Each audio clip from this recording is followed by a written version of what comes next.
박보미 TV. 박보미 TV. 안녕하세요, 박보미입니다. 오늘 제가 준비한 주제는 ETF 보수 낮은 게 그리 중요한가요?입니다. 중요하죠. 중요한가요? 당연한 거 아니에요? 안 중요해요? 저는 그동안 중요하다고 생각 사실 안 했어요. 왜요? 다 거기서 거기라서? 아니요. 우리가 보수 낮은 것에 너무 집착하고 있다는 생각이 들어서 애써 멀리 하려고 했어요. 왜냐? 어디에 투자하는지가 한 20배 더 중요하기 때문에. 근데 많은 사람들이 어디에 투자할지에 대한 고민보다 보수 낮은 ETF를 쫓아가는 경향이 좀 있는 것 같아서 애써 좀 이런 거를 멀리 했었어요. 근데 대체로 다 낮잖아요. 대체로요? 아니에요? 그렇지만은 않아요. 엥? 진짜? 우리가 주로 보는 것들이 좀 낮은 것들이어서 그래요. 근데 또 ETF는 비슷한 상품들이 진짜 많잖아요. 운용사별로. 그렇죠. 그럼 그 중에서는 당연히 낮은 게 좋으니까 중요한 거 아니에요? 그렇죠. 동일한 지수를 가지고 있는 ETF끼리 비교할 때는 당연히 낮은 게 좋습니다. 하지만 저 이제 질문 같은 거 엄청 오잖아요. 메일이나 이런 거 오다 보면 이걸 사는 이유가 ETF 보수가 낮기 때문에라는 게 막 있단 말이에요. 그거는 뭔가 앞뒤가 바뀐 느낌이라는 생각이 드는 거죠. 왜냐면 내가 투자할 곳을 정했어요. 정하고 나서 거기에 투자되는 ETF들 중에서 비교해가지고 보수를 기준으로 구분을 하는 것이 좋죠. 그래서 꼭 말씀드리고 싶은 거는요. 결국 중요한 것은 어디에 투자하는지라는 것을 꼭 한 번 더 말씀을 드리고 싶었습니다. ETF, 펀드잖아요. 그러면 우리가 일반적인 펀드를 기준으로 볼 때 연보수, 펀드는 보수를 낸다 했잖아요. 우리 앞에 배웠습니다. 수수료 말고 펀드는 보수를 냅니다. 보수 기준으로 볼 때 제가 옛날에 일할 때 기준으로는요. 한 1% 정도 냈어요. 연에 액티브한 게 들어갔다 이러면 한 1.5. 그 다음에 해외 투자를 한다. 해외 투자 같은 거 하면 이제 막 2%. 진짜 비싸다. 이 정도가 연보수였단 말이에요. 와, 그러면 수익률 진짜 많이 올려야겠다. 저걸 근데- 상쇄시키려면. 그렇죠. 근데 이제 여기 좀 더 적극적인 투자를, 좀 더 복잡한 투자, 어려운 투자하는 쪽에는 이만큼 더 많이 받아가는 대신 수익률은 좀 극단적이에요. 결국에는 확 잘 나오거나 확 못 나오거나 하잖아요. 그래서 이 2%라는 게 녹아서 계속 없어져요. 이 보수라는 게 어려운 게 이렇게 녹아 있으면 사람들이 1, 2% 내는 거에 대해서 크게 거부감이 없거든요. 안 느껴지잖아요. 근데 느껴지면 0.1도 사람들은 아까워요. 자, 이번 달에 내세요. 얼마요? 0.1% 이러면 몇만 원만 돼도 이렇게 되는데 수익률이 높잖아요. 그러면 예를 들어서 봐봐요. 이게 차이나 펀드다. 자, 차이나 펀드는 1년 뒤에 잘 나오면 플러스 50%. 못 나오면 마이너스 50%란 말이에요, 막. 그럼 이게 1년밖에 안 지났잖아요. 보수가 얼만큼 영향을 줬는지에 대해서 되게 무뎌져요. 그러니 제가 생각하는 이 보수가 중요해지는 거는 어디냐? 지금 보여드린 것처럼. 꾸준히 담아가는 자산. 그쵸. 연금? 연금. 자, 먼저 일단 연금 오케이 맞았어요. 그 다음 패시브 투자일 때. 자, 패시브 투자는 차이나 펀드나 또는 액티브 펀드처럼 드라마틱한 수익률의 차이가 나지 않잖아요. 다 비슷비슷 고만고만 하잖아요. 그리고 그 시장이라는 것이 성장하는 거는 뭐 차근차근 우리가 기대하니까 거기에 보수가 훨씬 크게 작용한다 라고 저는 생각이 듭니다. 일단은. 그래서 연금과 패시브 여기에 정말 중요한 요소다. 그러면 역으로 내가 ISA 계좌에서 엄청 액티브한 투자를 해요. 그거를 뭐 ETF나 펀드 등을 이용하고 있어요. 자, 이런 것들로 액티브하게 운용을 한다라고 했을 때 이 계좌에서는 저는 냉정하게 보수가 그렇게 중요하지 않아요. 그것보다 내가 저렇게 액티브하게 투자하는 그들이 얼만큼 잘해줄지, 얼만큼 레코드를 가지고 있는지 그거를 조금 더 분석하고 살피는 게 훨씬 낫습니다. 결국 제가 여기서 ETF의 보수를 강조드리는 부분은 보통 지수를 사는 거, 오래 담고 있을 거, 여기 영역에 아주 국한해서 말씀드린다는 점을 말씀드립니다. 그러면 어떤 생각이 들어요? 만약에 특정 펀드를 봤어요. 엄청 액티브한 펀드인데 보수가 심지어 뭐 저기 월스트리트에 있는 그런 사모펀드? 그런 거 뭐 2% 그냥 기본으로 한단 말이에요. 지금도? 지금도요. 뭐 그보다 더 넘게 하는 것도 많을 거예요. 사실 수익률만 좋게 나오면 점점 높게 책정해요. 그들은. 왜냐면 사람들 다 알아서 오니까. 그래서 우리도 뭔가 액티브한 펀드를 봤을 때 보수가 예를 들어 3%다. 그냥 단순히 이게 높아서 야 요새 3% 받네 이거 하면 안 되겠네 이렇게 생각할 필요 없다는 거예요. 그 ETF의 성격을 보고 결정하면 되겠네요. 그렇죠. 엄청 액티브하고 기대 수익률이 훨씬 높은 곳에 투자를 하는 것이라면 이거를 비교할 필요가 없다는 게 제 생각입니다. 그래서 결국 우리는 연금 계좌에서 오랫동안 모아갈 그런 패시브 ETF들을 또는 인덱스 ETF들을 비교할 때 보수가 정말 중요하다. 그러네. 자, 이 ETF 시장. 자, 오늘의 주제는 ETF 보수잖아요. ETF 보수가 왜 낮아지겠어요? 경쟁률이 치열해서 너무 많이 나와서. 그렇죠. 경쟁이 치열한 거잖아요. 자, 세계 최고 수준의 경쟁을 보여주고 있습니다. 에? 우리나라가요? 네. 그리고 지금 이 금융시장에서요. 절대적으로 성장하고 있는 두 개의 영역을 고르자면 퇴직연금 시장과 ETF 시장입니다. 이 시장과 상관없이 정말 그냥 계속 고성장하고 있어요. 아니면 약간 ETF가 이제 막 떠서 막 성장하는 건 아니에요? 옛날부터 있었잖아요. 옛날부터 있었는데요. 여기 그림 보면 언제부터 제대로 떴어요. 코로나. 그렇죠. 요 시절에 그 단계였어요. 근데 여기 보면 딱 이때가 완전 기점이죠. 코로나 때 빵 뜨고 나서 2021년 시장 어려워졌었죠. 2022년 여기 딱 보면 느껴지죠. 좀 겼어요. 이건 상장 종목 수지만 여기 있는 거는 이게 그 ETF의 순자산이니까 덩어리란 소리잖아요. 별로 성장 안 했어요. 이때는 사람들이 투자를 그냥 외면했던 시기예요. 근데 이때부터 확 올라간 거예요. 이거 그때 그 김남기 대표님이 하셨던 말씀처럼 옛날에 우리가 ETF를 바라보던 거는 그냥 레버리지 사기 위한 용도였어요. 이게 그냥 거래량 1위였단 말이에요. 이거랑 인버스. 개인이 공매도를 치기 위한 수단으로 통했단 말이에요. 근데 시간이 지나서 지금은 뭐예요? 이건 완전히 웰스 매니지먼트로 간 거예요. 제가 어떻게 설명을 드릴 수 있냐면 자산 관리를 할 때 크게 두 가지 영역을 나눌 수 있어요. 하나는 브로커리지. 누가요? 개인이 자산 관리를 할 때? 네. 트레이딩의 교환점인 거죠. 그 다음에 웰스 매니지먼트가 있어요. 웰스 매니지먼트는 주로 금융 상품을 이용한 장기 투자를 말해요. 금상이라고 불러요. 금상. 진짜로 금상이라 불러요? 현업에서 금상이라고 불러요. 그러면 자산 관리를 우리가 도와주는 사람을 PB라고 불렀었잖아요. PB도 엄밀히 두 종류가 있는 거예요. 웰스 매니저가 있고 브로커가 있어요.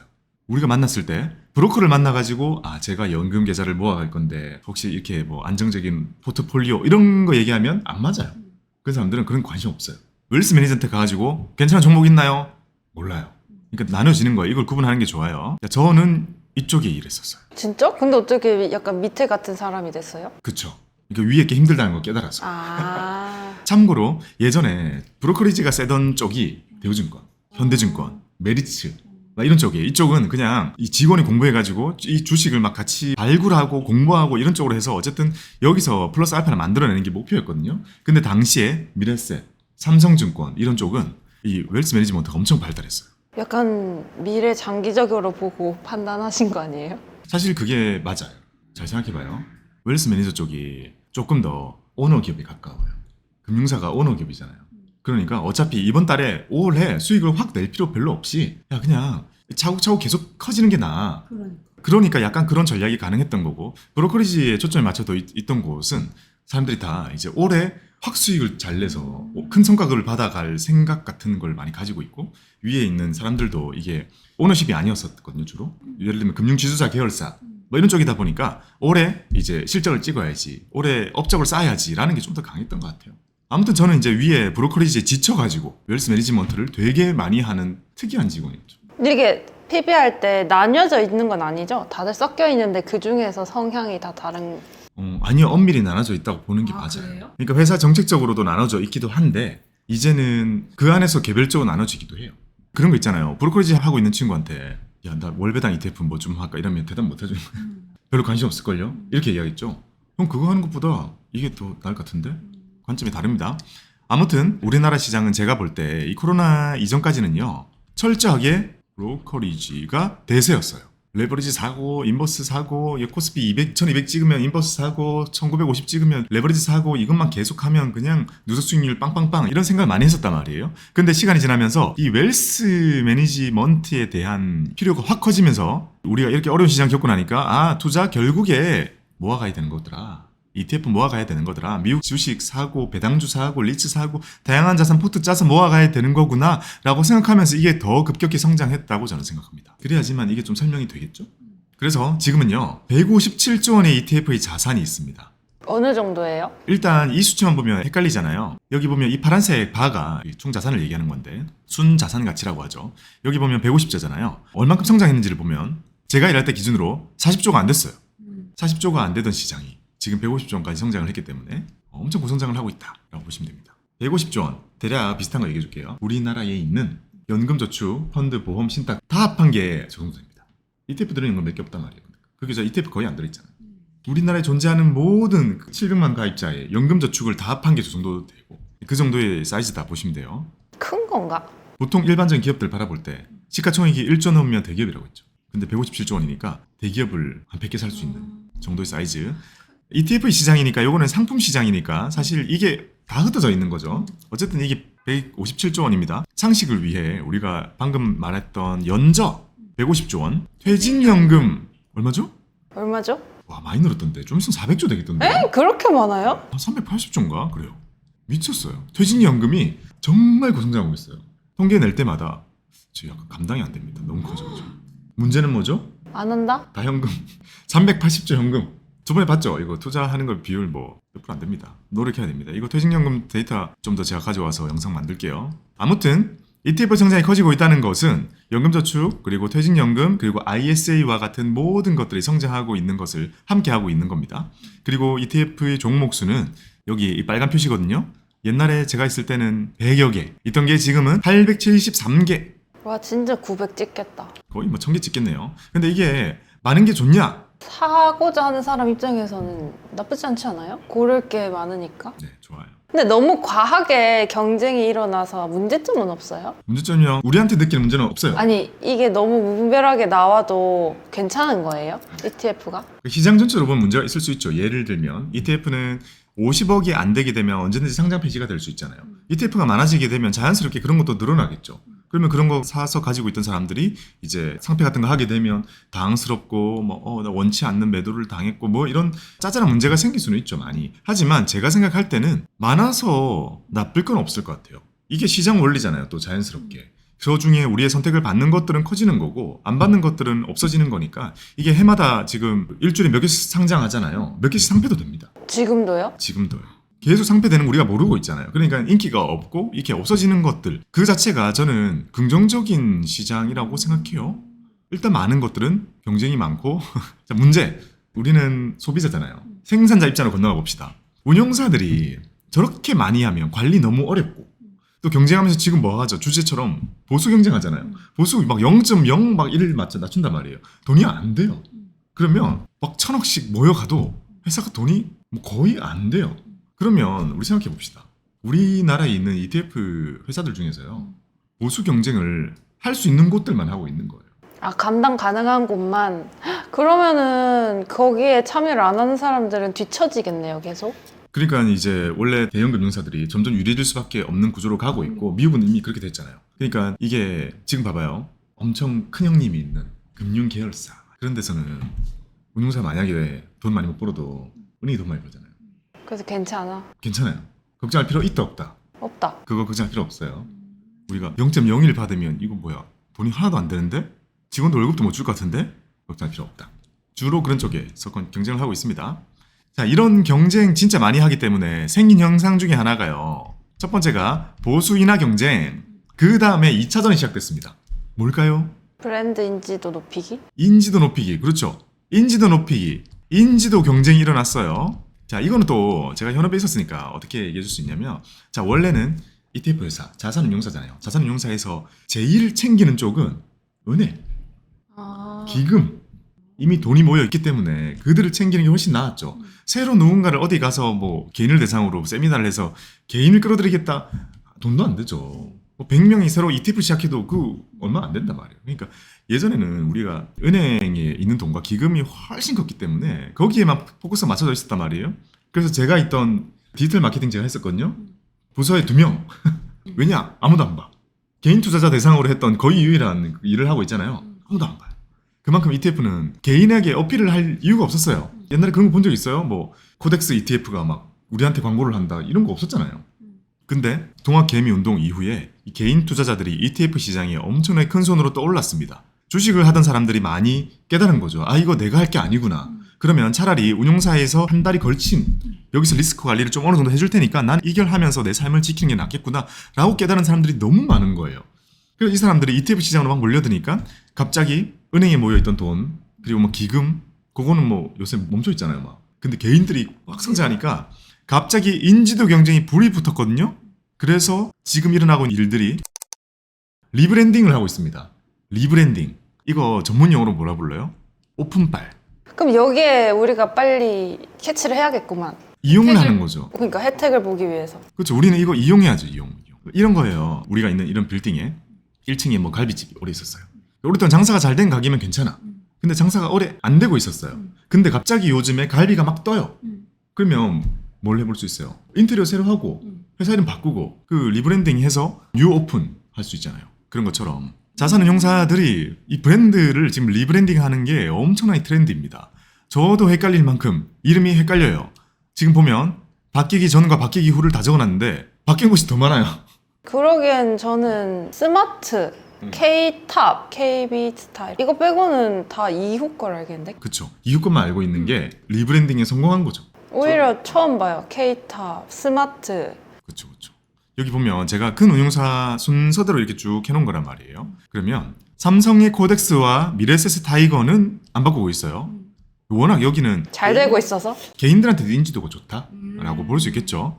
자, 근데 여기 보면 자 KB 자산운용이 원래 KB스타였습니다. 이번에 라이즈로 바꿨어요.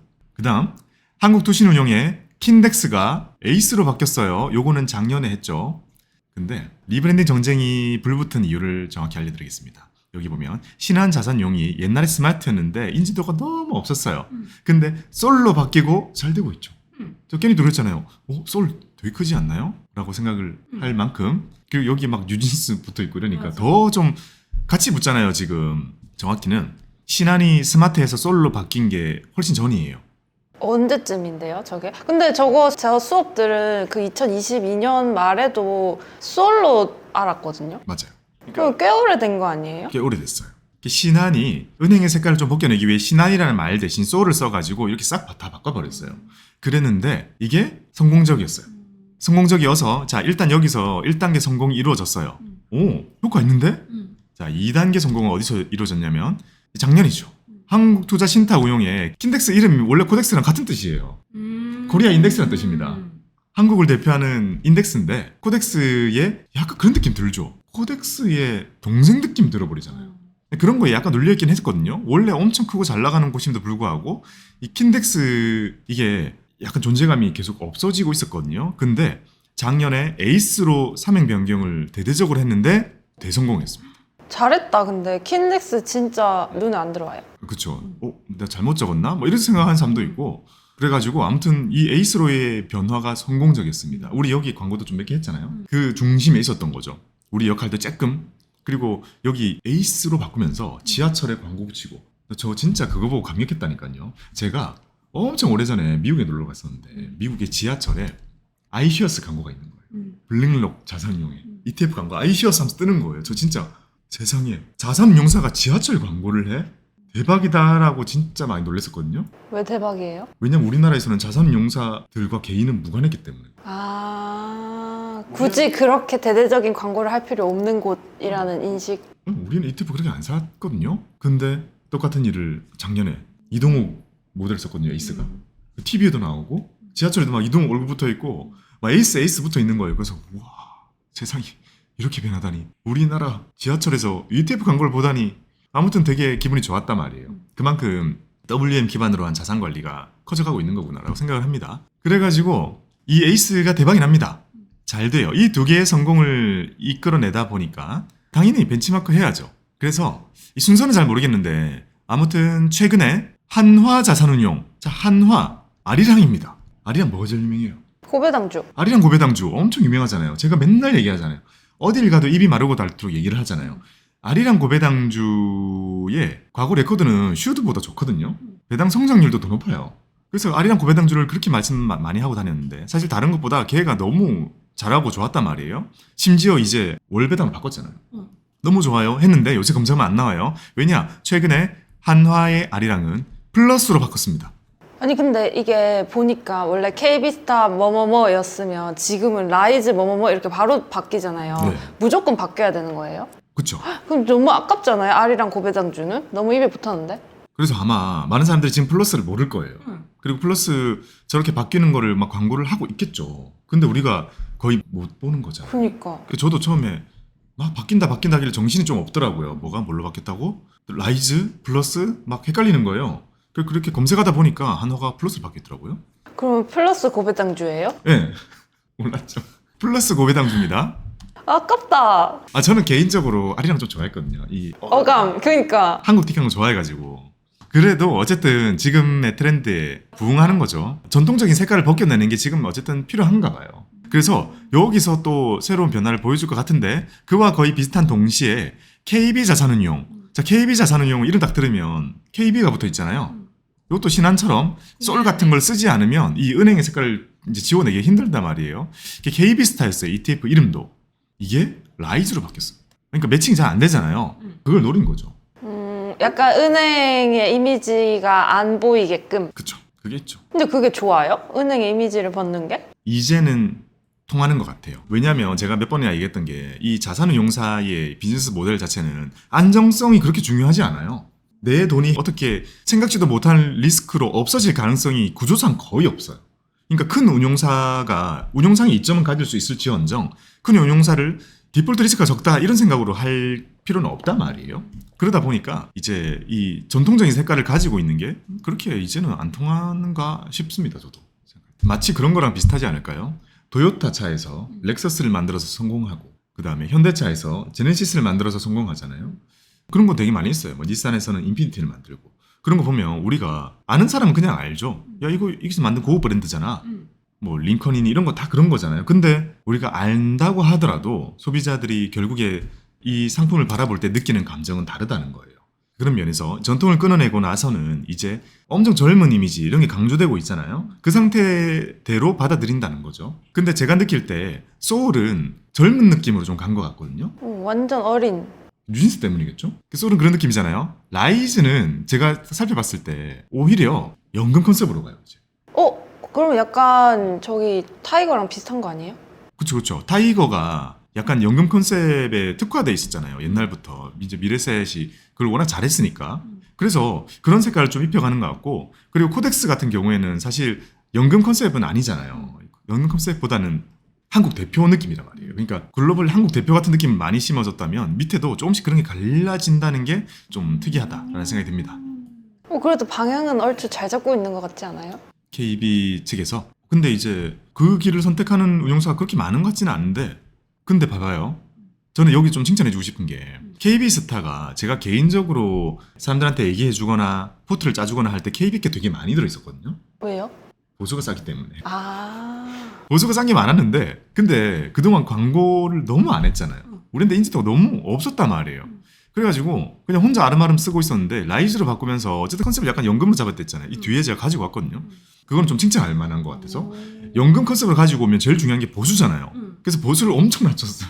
이제 리브랜딩 하면서 오픈 이벤트로 뭘 하지라고 선택할 때 선택한 게 연금 색깔이기 때문에 보수를 대폭 낮췄는데 제가 그거를 이제 알려드려야겠다고 영상을 만든 거예요. 그러면 이렇게 보여주고 있는 걸 보면 진짜 작정한 건가 봐요. 그래 보여요. 일단 돈 벌 생각이 없을 것 같아요. 우리한테는 진짜 좋겠다. 저는 그렇게 생각합니다. 그리고 이제 NH 아문디 자산운용 어떻게 보면 되나요? 농협은 하나로죠. 하나로 브랜드가 있고 하나 자산운용도 은행 계열이잖아요. 하나 원래 이제 K탑이랑을 썼었는데 이제 인지도 많이 없으니 하나라는 색깔과 연결되어 있는 이제 원큐라는 이름을 붙였습니다. K탑이 코리아탑인가? 맞아요. K를 붙인 아주 오래된 그거였어요. 근데 원큐 이건 좀 매칭되죠. 하나 원큐잖아요. 원큐 붙어가지고 이제 ETF도 원큐 붙어 있어요. 앞에. 되게 낯설 수 있어요. 자, 그러면 여기서 퀴즈. 지금 밑에 이제 잘려가지고 가지고 하진 않았는데 우리은행은 우리 자산운용 있을 거 아니에요? 우리는 우리. 아니지. 우리도 바꿨거든요. 뭐를 바꿨어요? 자, 원래는 우리는 이거 했잖아요. 우리. 자, 지금 은행 다 바꿨잖아요. KB 라이즈로 바꿨고 신한 솔로 바꿨고 하나 원큐로 바꿨어요. 우리 뭘로 바꿨을까요? 본 적 있을 텐데. 제가요? 어디선가 길 가면서 본 적 있을 텐데. 뭐였지? 자, 우리는 원으로 바꿨습니다. 처음 들어봤어요? 저 우리은행 안 써요. 아무튼 우리라는 브랜드가 또 이렇게 바뀌었어요. 지금 다 바뀌고 있습니다. 이제 안 바뀐 거 말고는 헷갈리기 시작했어요. 바로 퀴즈 내볼까요? 맞출 수 있을 것 같아요. 자, 내볼게요. 자, 저거 보지 말고. 자, 신한은? 솔, KB는? 라이즈, 키움은? 코스프, 한화는? 아리랑에서 플러스, 플러스. 그 다음에 우리 자산운용은? 원, 하나 자산운용은? 하나로. 뭐였지? 원큐. 아닌가? 맞아요. 너무 답 같아서 하나는 하나. 다른 회사입니다, 전혀. 오, 근데 그렇게 오해할 수도 있겠다. 와. 질문이 뭐였어요? 하나는? 하나는 원큐. 그쵸. 제가 뭐라 그랬죠? 하나로 하나로 NH. NH. 자, 삼성은? 코덱스, 미래셋은? 타이거. 다 맞췄습니다. 한 개 틀렸는데? 맞네. 이거 기가 막히게 붙네. 자, 나중에 또 나올지도 몰라요. 제가 알기로는 우리 코세프랑 또 계속 일을 했었잖아요. 코세프도 이 변화에 대해서 지금 모색을 하고 있는 것으로 알고 있고. 아, 그래서 이런 말을 했었구나. 그죠. 자, 이제 안 헷갈리시겠죠? 우리 많이 바뀌고 있는 시기니까 기억합시다. 그 시간이 많이 지나 나중에 우리 막 그 다음 세대가 대화를 나눌 때 그런 얘기 하겠죠. 너희는 킨텍스를 아니? 굿모닝 증권 이런 거 모른다 했잖아요. LG증권, 동원증권, 대우증권도 이제 모르는데 다 바뀌었잖아요. 현대증권 이런 거 다 모르잖아요. 뭐 현대는 알죠? 현대증권? 아니, 현대. 그건 5천만이 다 아니까. 그거 봐요. 이게 증권사도 지금 다 합쳐서 이제 모르잖아요. 미래셋이랑 대우랑 합쳐지고 우리투자증권이랑 NH가 합쳐지고 현대증권이랑 KB가 합쳐지고 이거 이제 역사 속으로 흘러가 버렸단 말이에요. 근데 그건 증권이잖아요. 근데 이렇게 운용사도 없어지는 경우가 있어요? 인수합병은 이미 다 완료됐죠. 어느 정도. 이미 다 보면 대기업 계열사들로 다 들어갔잖아요. 이 상태에서 운용사만 할 수 있는 이제 브랜드 변경 같은 게 이루어지고 있는 거고 운용업계도 다 정리됐습니다.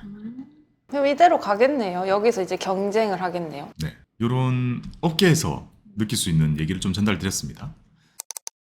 보수 얘기를 하고 있었어요. 제가 강조드리고 싶은 거는 저렇게 많이 경쟁을 하고 있기 때문에 보수가 낮아지고 있다는 건데 얼만큼 낮아지고 있는지 한번 보겠습니다. ETF의 4대 보수 제가 직전 영상에서 자 이렇게 미국의 S&P 500 현물 ETF를 가지고 와봤을 때 요런 보수의 형태를 보여준다 했죠. 4개 운용보수, 지정보수, 신탁보수, 일반 사무관리보수 이 4개 중에 뭐가 제일 커요? 운용보수. 요것만이 운용사에서 가지고 가는 거라 했잖아요. 그 운용사에서 경쟁하니까 지금 일어나고 있는 경쟁은 거의 여기서 이루어지고 있단 말이에요. 자, 그럼 궁금한 거 여기 딱 보면 운용보수가 제일 크죠. 어쨌든 간에. 그럼 이게 낮아진다는 건 우리한테 큰 의미를 가질 것이고 그리고 장기적인 수익률에 확실히 영향을 줄 수 있을 것 같아요. 왜냐? 이제 이런 보수들이 더 낮아지는 거는 사실 무의미해요. 근데 저런 밑에 보수들은 운용보수가 줄어든다고 해서 막 비례해서 줄어들거나 그러진 않아요? 네. 왜냐면 이걸 받아가는 주체들은 다른 곳이라? 그렇죠. 그들이 일정하게 돈을 받고 서비스 해주는 게 있기 때문에 그걸 줄일 수는 없죠. 오. 짠! KB 자산운용에서 이런 자료를 하나 보내줘가지고 제가 가져와 봤는데 이게 뭐냐면요. 자, 우리 S&P 500 ETF 있잖아요.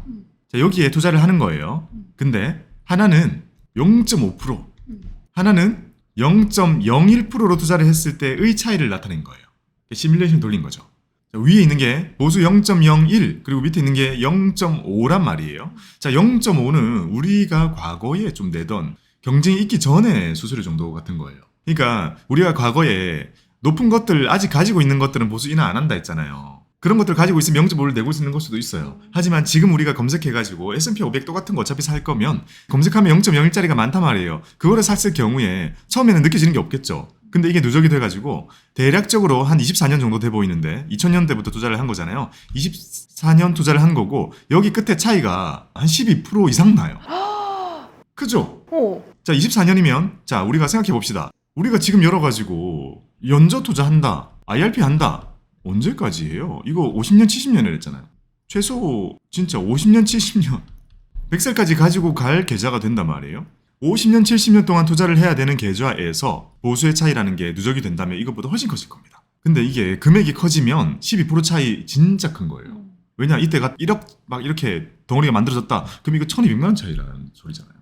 그러니 보수가 이렇게 적당히 한 10년 돼도 체감이 안 될 수는 있어요. 근데 우리는 투자는 복리가 무서운 거잖아요. 시간이 지날수록 이 벌어지는 거는 점점 심해집니다. 아, 그럼 전략이 진짜 특정 종목을 쭉 가져갈 생각이라면 비용 확실히 따지긴 해야겠네요. 네. 아, 10년 저 정도면 다 비등비등하니까 보수를 막 그렇게까지 생각 너무 안 해도 되고 그건 아니에요? 너무 안 해도 근데 10년 투자하고 끝낼 거다라고 생각하면서 S&P를 사지는 않지 않을까? S&P 말고. 다른 거를 사면 상관없죠. 예를 들면 뭐 약간의 테마성이나 뭐 섹터 ETF를 산다 그러면 사실 상관없죠. 아까 제가 얘기했던 것처럼 보수는 장기 투자할 인덱스에서 고민하는 거죠. 이거는 운용의 차이가 거의 없다 했죠. 어차피 패시브라서. 네. 그리고 우리나라에 있는 저렇게 지수 사는 것들은 우리나라의 운용사에서 뭐 실수를 해가지고 추적 오차익을 많이 낸다거나 그럴 가능성 없습니다. 뭐 괴리율은 진짜 벌어진다거나 이런 거 없어요. 그거는 저기 원자재에서나 일어나는 일들이고 지수에서는 그 일어나지 않습니다. 약간 심리 이런 것도 반영 안 돼요, 여기는? 나중에 희석되나? 나중에? 심리요? ETF 시장에서 심리가 과도하게 벌어질 때 뭐 이럴 때는 괴리는 커질 수 있죠. 우리가 그냥 냅다 팔아제끼기 때문에 괴리는 생길 수 있지만 자, 모든 ETF들은 일간으로 순자산과 이 가격을 조종해요. 일간으로. 그래서 금방 돌아온다는. 계속 돌아오게 맞추는 작업을 하기 때문에 결국 중요한 건 보수다라는 얘기가 됩니다. 즉, 이 화면은요, 되게 이중적인 메시지를 담고 있어요. 내가 액티브한 걸 사거나 테마성이 짙은 걸 사거나 섹터를 사거나 이런 거 살 때 그거를 내가 10년 이상 투자할 가능성이 별로 없죠? 그러면 보수보다는 수익률 또는 펀드 매니저 또는 그런 역량들을 고려하는 게 낫고요. 그거 말고 우리가 연금 계좌나 이런 데서 S&P 뭐 나스닥 100 이런 거 진짜 오래 사는 사람들 지금 많잖아요. 이미 4, 5년씩 지금 모으는 사람들이 허다한데. 근데 그러면은 보편적으로 지금 0.07이라는 거잖아요. S&P가. 어딨어요 그런 얘기? 아니 그런 얘기는 없는데. 아까 예시로 가지고 온 거. 이거 타이거죠? 네, 이건 제일 큰 거, 타이거 거. 근데 보통 뭐 저 정도로 돼 있을 거 아니에요? 아, 그쵸. 그러면 만약에 저렇게 모아가고 있다가 지금 갑자기 보수가 낮아진 걸 발견한 거예요. 그러면 갈아타요? 갈아타는 게 낫죠? 근데 사람들 갈아탈까요? 어. 안 갈아탄다니까요. 근데 어차피 이거를 계속 적립식으로 매수하는 거잖아요. 쭉 모아가는 거면. 그럼 그 시점에서는 갈아타는 게 나은 거 아니에요? 그러니까 어차피 매수하는 행위를 하니까 ETF는 스스로 매수를 해야 되잖아요. 지금 이제 물어본 거 이런 거죠. 예를 들면 우리가 뭐 코덱스를 계속 모아가다가 플러스로 바꿨다. 그러면 S&P 500이 똑같다고 하더라도 이렇게 바꾸는 게 내가 그동안 모아왔던 효과가 없어지는 게 아닌가. 심리적 때문에 잘 못한다는 거예요? 막 수익률 100%인데 이거 팔고 다시 사면 0% 되니까? 수량이 그만큼 는 거기 때문에 그만큼을 가지고 있다는 것은 동일한데 이게 사람들이 그걸 받아들이기가 되게 어려워요. 예를 들면 계속 사야 장기 투자 아닌가요? 그러니까 투자처는 동일한데 수단만 바뀌었을 뿐인데 이게 중간에 장기 투자가 아니다라고 생각을 하게 되고 그걸 받아들이기가 상당히 어려워하더라고요. 그래서 어떤 현상이 있냐면 미국의 시장 S&P 500을 사는 ETF가 전 세계 1위가 SPY잖아요. 이 보수 비싸요. 근데 이거랑 똑같은 회사에서 심지어 만든 거 SPLG가 있어요. 보수만 낮췄어요. 근데 여전히 이게 커요. 자, QQQ도 있어요. 보수가 되게 높습니다. 보수 낮은 버전을 만들었어요. 보수만 낮춘 걸 해가지고 미니라고 해가지고 QQQM을 만들었단 말이에요. 사람들 그래도 별로 안 가요. 그럼 지금 우리처럼 비교를 하고 그래도 이렇게 찾아보고 사는 사람들은 당연히 이거 사야죠. 당연히 이것도 이거 사야죠. 안 산다니까요, 그렇게 해도. 알아도 못 사는데 모르는 사람들 어차피 태반이고 나 모으던 거 계속 모을래 그냥 이라고 선택을 합니다. 그만큼 사람들이 변화를 싫어합니다. 장기적으로 봤을 땐 너무 아까운데? 그렇죠. 하지만 이제 장기적인 거는 단기적으로 느끼기 힘들다 보니. 아무튼 저는 여전히 그렇게 생각합니다. 이렇게 괴리나 추적 오차가 많이 생길 수 없는 이런 시장 지수를 사는 시장의 영역에 있어서는 보수 낮은 게 최고다. 그래가지고 요걸 한번 가져와 봤는데요. 다 라이즈네요? 그러니까 KB 자산용이잖아요. KB 자산용이랑은 사실 일을 해본 적이 없거든요. 우리 광고주인 적이 없어요. 0.01. 근데 너무 파격적으로 이번 해가지고 제가 이거는 가지고 와서 알려드려야겠다 가지고 왔는데요. 자, 여기 보이는 S&P 500 자, 현물이죠. 해지가 0.01짜리 없어요. 이거 해지된 거 비싸거든요. 더 나스닥 100 현물 그리고 AI 그리고 반도체 배당킹도 있고 버크셔 사는 거 있거든요. 버크셔 이거 버크셔 들어있단 말이에요. 리얼티 인컴 들어있는 것도 있고 심지어 TDF도 2040, 2050 요거를 전부 다 0.01로 다 낮춰버렸어요. 근데 이게 진짜 기간 없이 확정이라고요? 네. 아니 진짜 기간 없어요? 진짜로 기간 없어요? 기간은 넣을 수 없어요. 그렇게 ETF를 동일한 시점에 사는 사람들끼리 차등을 두는 거는 못하게 돼 있어요. 진짜? 네. 헐. 이 중에 골라도 되겠구만. 대박이죠. 이거 좀 놀래가지고 뭐지? 오픈 행사 제대로 하는데? 아니면 그 리얼 비용에서 뭔가 더 부가를 한다거나 그런 건 없어요? 더 부가가 될 수는 있지만 운용사 가져가는 건 없어요. 아직 규모가 그만큼 크지 않기 때문에 큰 운용사들처럼 그런 비용이 있어서 유리하지는 못해요. 근데 그게 웬만큼 더해지더라도 쌀 것 같은데. 이야, 이거는 칭찬해줘야죠. 이거는 진짜 KB는 제가 일을 한 적이 없는 회사이긴 하지만 이런 움직임은 여러분들에게 꼭 소개를 드려야 될 것 같다. 너무 잘하고 있다. 근데 액티브인데 0.01 가능해요? 저기 밑에서 네 번째 보면은 자산 배분액. 자산 배분은 액티브성이 제일 쉬우니까.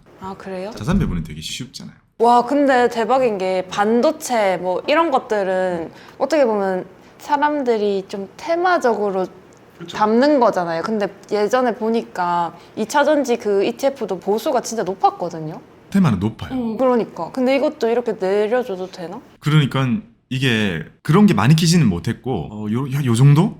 여기 자산 배분이고 요거 이제 리얼티 인컴 담는 거고 버크셔 담는 거니까 이거 명확하잖아요. 운용 전략이. 그러니까 기계적이라서 괜찮다라고 생각이 드는데 배당킹까지도 안 바뀌잖아요. 안에.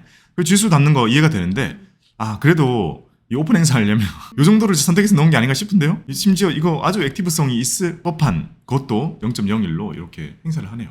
요거는 상당히 쏠쏠합니다.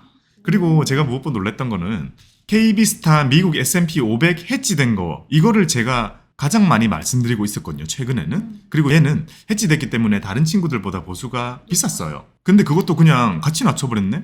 근데 해지 비용은 별도 아니에요? 해지 비용 별도죠. 별도인데 어쨌든 손이 더 가잖아요. 그렇기 때문에 운영 보수 자체가 높았어요. 그것도 낮춰버렸어요. 이런 거를 고려할 때 라이즈 ETF가 이런 리브랜딩 경쟁 속에서도 오픈 행사를 제대로 하고 있구나. 그리고 놀라운 거 라이즈에서 가지고 있던 ETF가 많이 있었을 거 아니에요. 이번에 대략 10몇 개인가 거의 20개 가까이를 상폐시켰대요. 50억 안 되는 거. 50억 안 되면 상폐돼요. 그러니까 억지로 끌고 갈 수 있지만 어쨌든 상폐를 해야 되는데 보통 여기 들어있는 고객들도 고객이니까 그래도 계속 끌고 간단 말이에요. 근데 진짜 큰맘 먹고 상폐를 다 시켰어요. 그 말인즉슨 다른 거 살아있는 거 신경 더 쓰겠다라는 얘기라고 하더라고요. 잘한 거죠. 결국에는. 지금은 약간 이게 마찰이 있을 수는 있겠지만 대박이네. 많이 나오는 만큼 많이 없어져야 그게 시장의 경쟁에 맞죠. 돈은 한정돼 있으니까. 결국 잘하는 것에 좀 더 집중하고 할 수 있게 이런 변화를 줘서 저는 이쪽을 확실히 키워보겠다는 그게 확 보이는데. 그쵸. 이쪽이 경쟁이 심한 쪽이잖아요. 그러니까 이쪽에서 약간 쿠팡 전략? 다 내리겠네.